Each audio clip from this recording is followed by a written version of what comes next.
Good afternoon, friends. First of all, I would like to thank the Outlook Group for inviting me out here. I have how much time? 20 minutes, I can see. Okay. You've reduced it, yeah? Okay.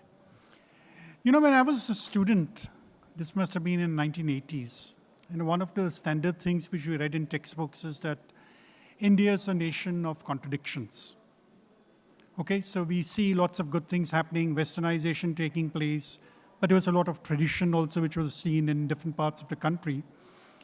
So today, actually, when I look at the Indian economy, you look at various numbers, or whatever we read in the media, what you hear from people like me, I think this kind of description still very much holds.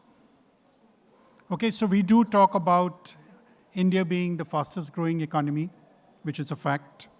We are the fifth largest economy in the world, which is a fact. We are building highways like nothing seen before, which is also a fact. But I think as all of you all have come here to Bandra Kurla complex, you must have used different routes to come to the Geo Convention Center. If you are coming from the main road, that is from where we have say the T junction, Kalanagar side you enter. I've been using this road in different organizations where I worked in for over 20 years. It always seems to be work in progress. I've never managed to cover it morning, afternoon, evening, night. It still takes 15, 20 minutes. There's always some work going on. The traffic jams all the time. Even in 2000 when I came here, there were fewer vehicles, but I used to get stuck on this particular road, and I would be rushing in to sign the muster to make sure I don't lose half a day. The picture hasn't really changed even today. So today when I come to work, I come from the Western Express Highway, and then I take one inner service road. I use the service road. I go through, I won't call it a slum, it's more of an area of chawls. Speak to a couple of people out there, and the road is always kacha. We never have a proper road. There are open drains, so when there's monsoon, see all kinds of things floating around. This is just very close, not more than 2 kilometers from where we are sitting. I'm told there's just one public toilet in that particular area, so everybody uses it. So in the morning when I'm going, I can see people hurrying in, leisurely strolling out, whichever way it is. When I turn my vehicle, there is a IB school called Ascent. I would never really have noticed it, but on Friday when I came to office, I was quite amazed to see, I never knew there were so many models of BMW, Audi, Mercedes, which means there's lots of wealth, there's lots of prosperity in the country, something which is manifested by this particular school. I'm quite sure students who go there may be paying a couple of lakhs per month. That's what the fees are. Then I turn around and I see this Kanakia, Paris, Eiffel Tower kind of structures out there. It's meant for the rich and affluent.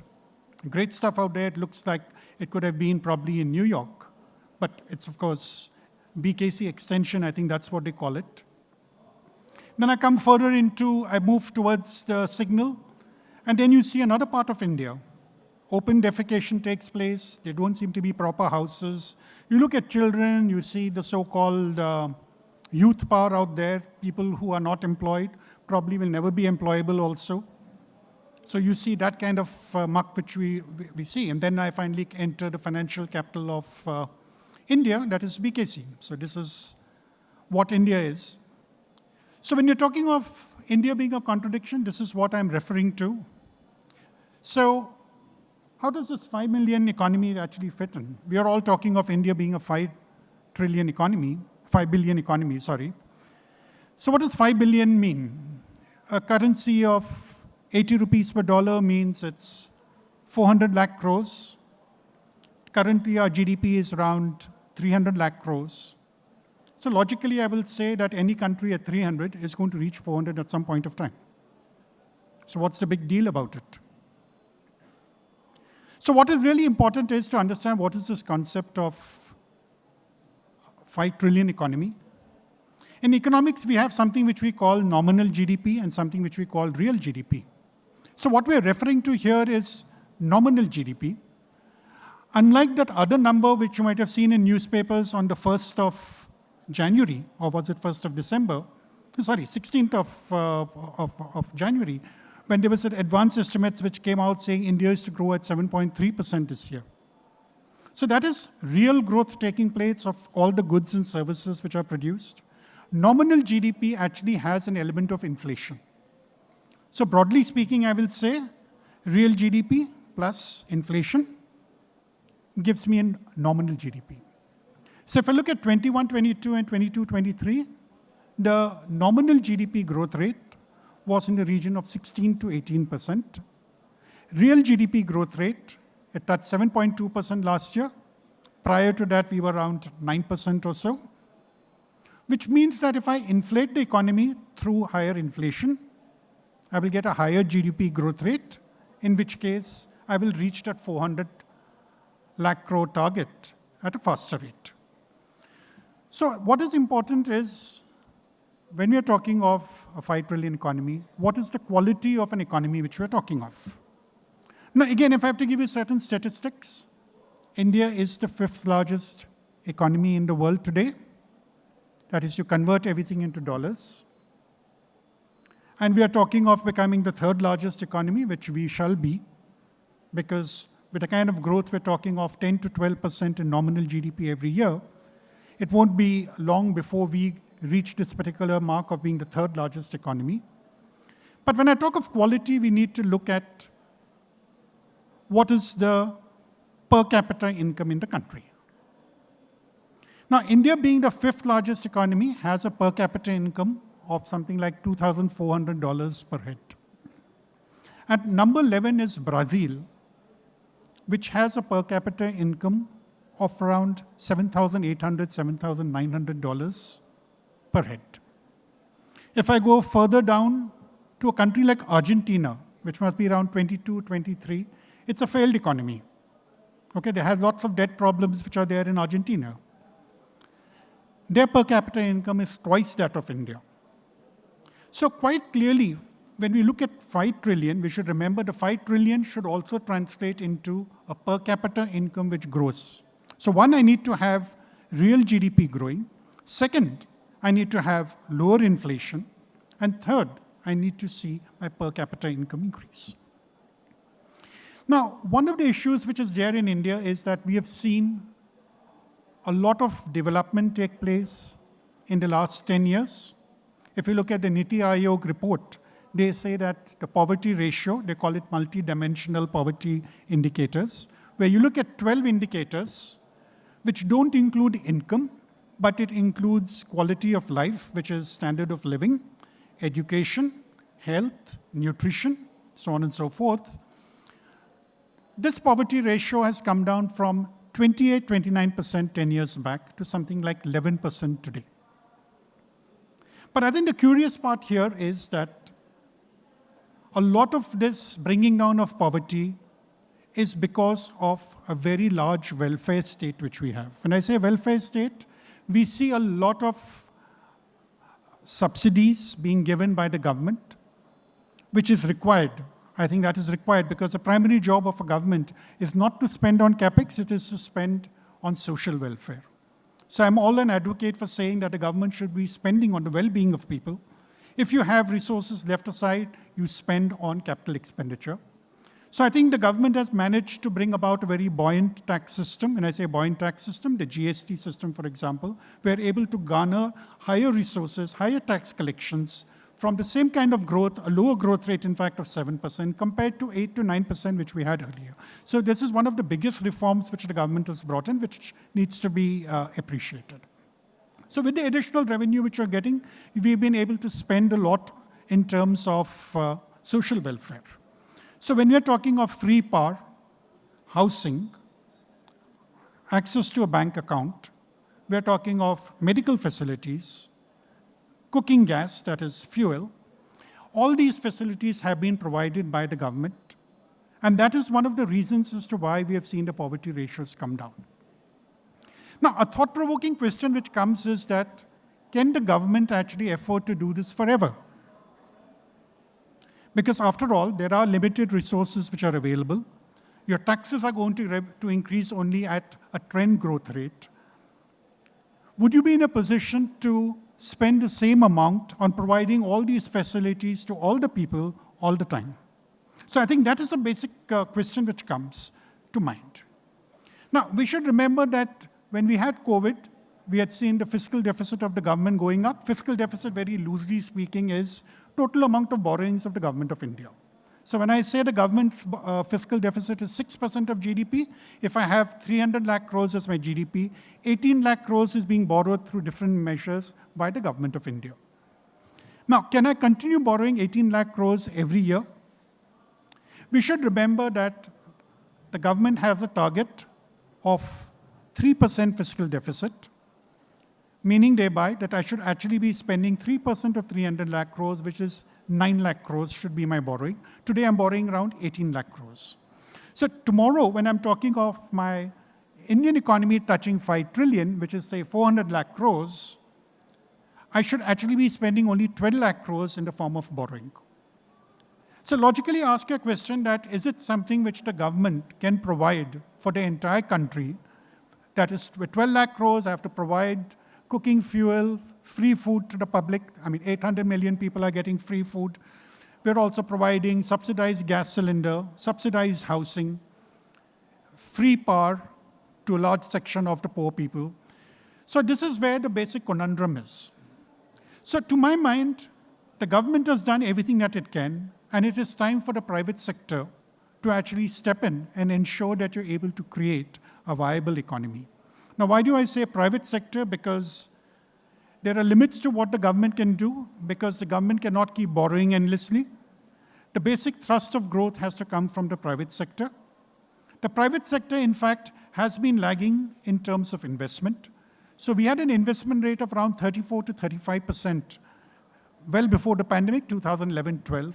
Today, we have an investment rate of around 28%. So if I have to go back from 28 to 35%, I need to see the private sector invest. Now, the question is, why is it that the private sector is not investing? It's not because interest rates are high, because today, if you look at the steel industry, you look at the cement industry, they're investing high quantities of money. The reason they're able to invest is because there is lots of demand which is there. Why is the demand there? The demand is there because the government of India, both the center as well as the states, are spending on infrastructure. So therefore, you see these industries are investing. But if you look at the FMCG or the consumer goods industries, we are seeing very limited investment coming through. So the question is that even before 2020, the pandemic, we had the same issue which was there. The private sector investment had not really picked up. It was the government which was doing the heavy lifting. Now, the reason is that private sector won't invest unless there is a return on investment. So today, if the government is constructing highways, it doesn't look for a return. You're providing a basic amenity to the public. If at all you get a return based on whichever model you're following, it's very good. You're able to sell it off, create these InvITs and REITs which are there, depending upon whether it's real estate or your highways, and you're able to generate a certain amount of revenue. So the government doesn't think of a return on capital, whereas the private sector always looks at a return on capital. So the question is, why is the private sector not investing? So the answer is that I don't have enough demand. And the reflection of this is you look at the capacity utilization in Indian industry. Capacity utilization in India is in the region of around 70, 72%. It goes to around 74% in March when companies try to meet their budgets. You tend to produce a higher quantity of goods. And then you slip back towards 70, 72%. So the reason why there's lacunae of demand is because consumption is down. Now, why is consumption not increasing? The answer is because people are not spending money. Why are people not spending money? Because they don't have an income. Why do they not have an income? This is the crux of the problem. Are we creating enough jobs? Now, today when you pick up the newspaper, they all talk about layoffs taking place. Even the Indian IT sector is laying off staff. Startups are closing down, staff lose their jobs. Public sector is not employing at the same rate. It's more a case of replacement being taken care of. There's no acceleration out there. You look at the central government, state government, they're not increasing the employment. Everybody is parsimonious when it comes to employment. You want to keep your wage bill under control. So in this kind of a situation, how will jobs be created? If you look at the private sector, they will say, I don't want to hire more people because I'm not producing that much. My potential production has not yet been reached because I'm not able to sell the goods. If I'm not able to sell, I'm not going to invest, I'm not going to hire more people. So if you look in terms of fresh hiring from your institutes, engineering, management, other professional colleges, it probably carries on. But if you're talking of lower skill labor, there are limited opportunities which are there. Now here you may say that probably what I'm saying is wrong because there's so much of construction taking place. If there's construction taking place, people have to be employed. The answer is yes.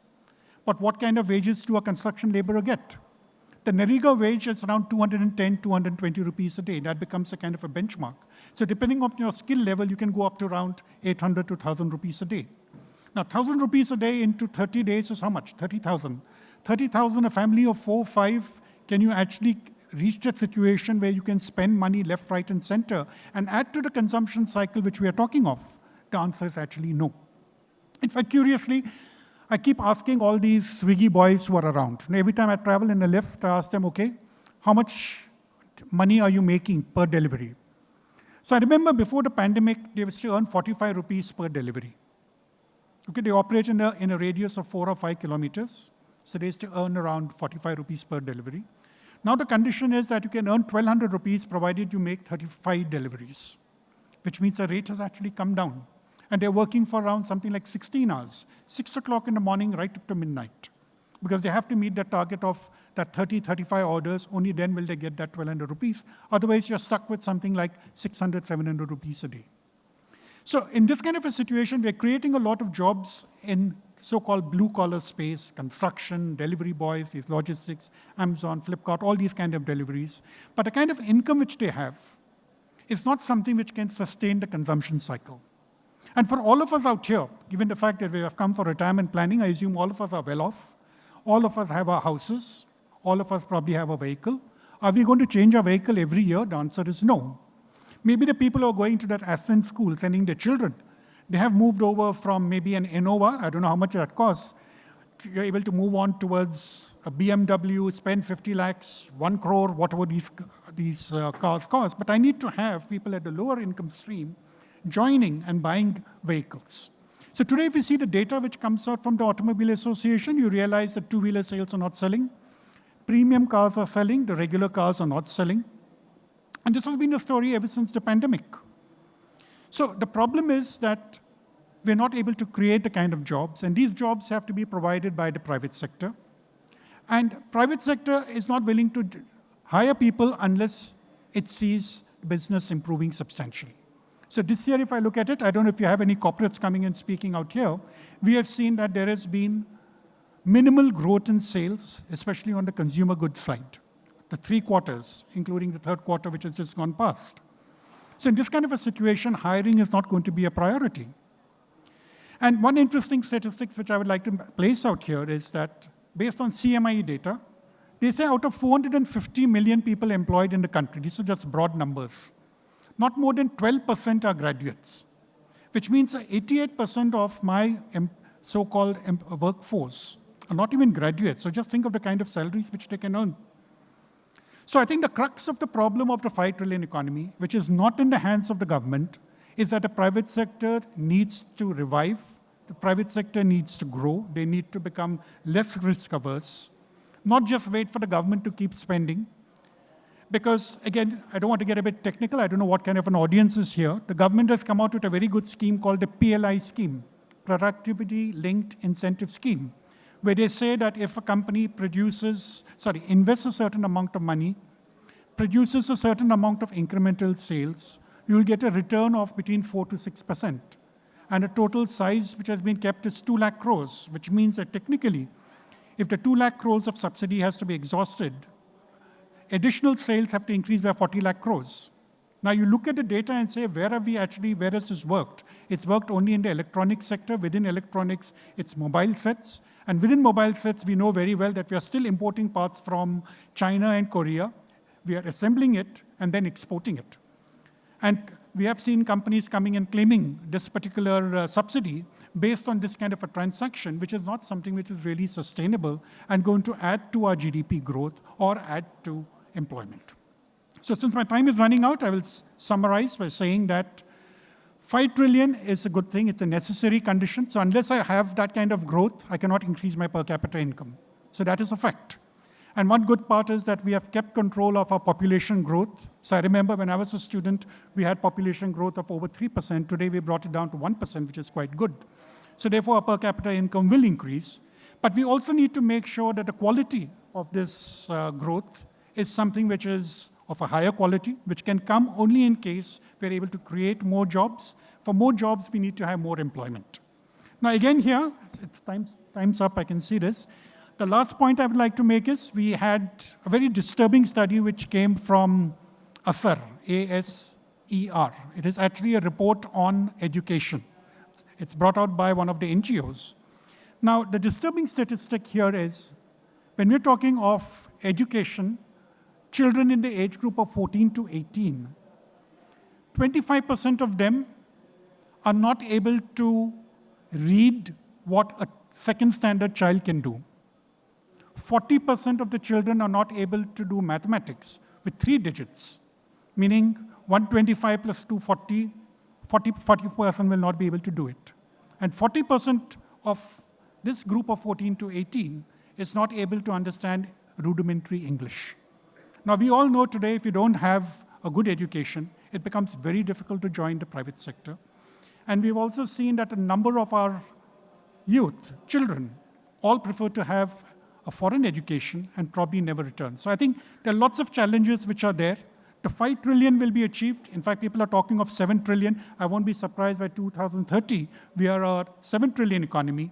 But we should always keep in mind that, are we seeing enough consumption? I'm not even talking of equality. I'm just talking of creating jobs, making sure that consumption is more broad-based, and we see investment going back to the rates which we saw in the early part of the last decade. Thank you.